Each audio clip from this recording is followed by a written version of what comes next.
constitutional crisis, often in recent days. But it begs the question, what is the definition of a constitutional crisis? A constitutional crisis is when the United States Constitution, which is the framework for our government, it's a government of laws, not of men, as the framers said, when that Constitution is not being followed. And we are in one. It's not a budding one, it's not coming, we are in one. And we are in one for this very simple reason. The Constitution sets up three branches of government, and they're supposed to be equal. Sometimes we talk about Congress as being first among equals because it is the first section of the three that set out those three branches of government.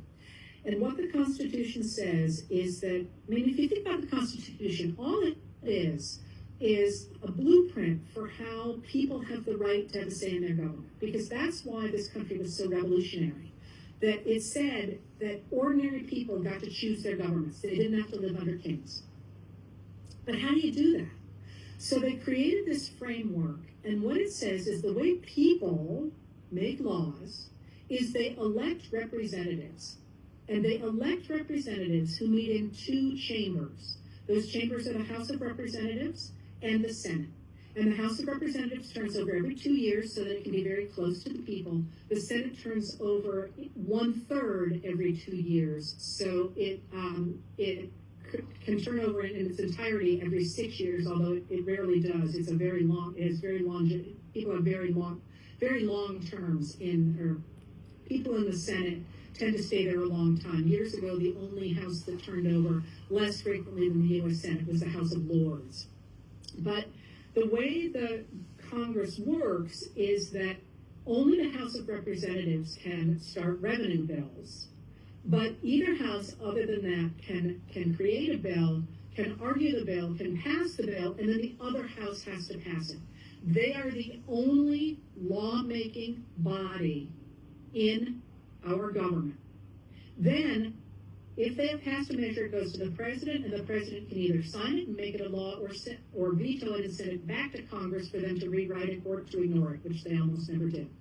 So that's how we get laws in the United States of America. And then after 1803's Marbury v. Madison decision of the Supreme Court and the federal courts took on the role of deciding whether or not a law was constitutional. That's not in the Constitution itself. They took that on in 1803, and we've lived with that since 1803. But what we have now, and we had as soon as Donald Trump came into office, was his people unilaterally decided that they were not going to honor the laws that Congress passed.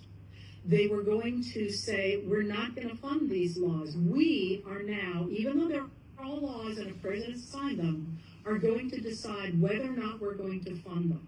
And that's A, unconstitutional, and B, was written by the Congress specifically as being against the law in 1974 after Richard Nixon tried to do it. So this is why you've seen all these courts saying you can't do this. This is blatantly unconstitutional. You cannot stop funding the National Institutes of Health. You cannot stop funding all these laws that passed Congress and that presidents signed. That is unconstitutional.